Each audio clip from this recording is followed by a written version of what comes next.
ಕನ್ನಡ ಪದ್ಯ. ಅನಾರೋಗ್ಯದ ಸಿಂಹ.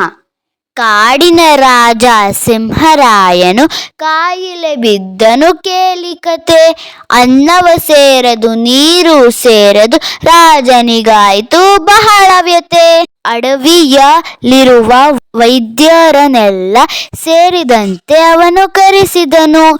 Doctor zebra ರಾಜನು ಪರೀಕ್ಷಿಸಿ ಬಾಯನ್ನು ತೆಗೆಯಲು ಹೇಳಿದನು. ವೈದ್ಯರು ಆಜ್ಞೆಯ ಮೀರಾದ ಸಿಂಹ ಬಾಯನ್ನು ತೆರೆದು ತೋರಿಸುತ್ತಾ ದುರ್ವಾಸನೆಯ ಉಸಿರಿದ ಎಂದು ಡಾಕ್ಟರ್ ಜೀಬ್ರಾ ಹೇಳಿದನು. ಹೀಗೆ ಹೇಳಲು ಎಂಥ ಧೈರ್ಯ ಎನ್ನುತ್ತ ಸಿಂಹನು ಗರ್ಜಿಸಿತು.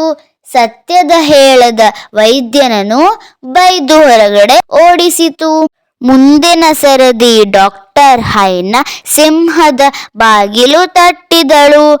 ನಡಿಯ ಹಿಡಿದು ನೋಡಿದ ನಂತರ ಬಾಯನ್ನು ತೆಗೆಯಲು ಹೇಳಿದಳು. ಎಂಥ ಸುವಾಸನೆ ನಿಮ್ಮ ಉಸಿರಿನಲ್ಲಿ ಎನ್ನುತ್ತ ಮುಖವನ್ನು ನೋಡಿದಳು. ಸಿಂಹಕ್ಕೆ ಕೋಪವ ನೆತ್ತಿಗೆ ಹೇರಿ ಮುಖಸ್ತುತಿ ಮಾಡುವಿ ಎಂದಿತು. ಇರುವ ಸತ್ಯವ ಹೇಳಲು ಹೆದರಿದ ಹೈನಳನ್ನು ಹೊರ ಹಾಕಿಸಿತು. ನಂತರ ಸರದಿ ಜಾಣ ವೈದ್ಯ ನರಿಬಾಗಿಲು ತಟ್ಟಿ ಒಳಬಂದಿತು.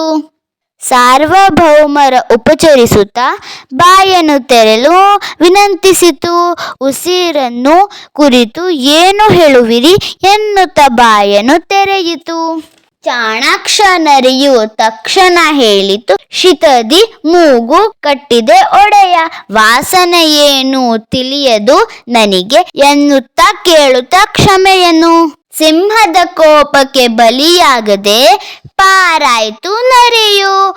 ಉಪಾಯ ಬಲ್ಲವನಿಗೆ ಅಪಾಯವಿಲ್ಲ ಎನ್ನುವುದೇ ನೀತಿಯು. ಧನ್ಯವಾದಗಳು.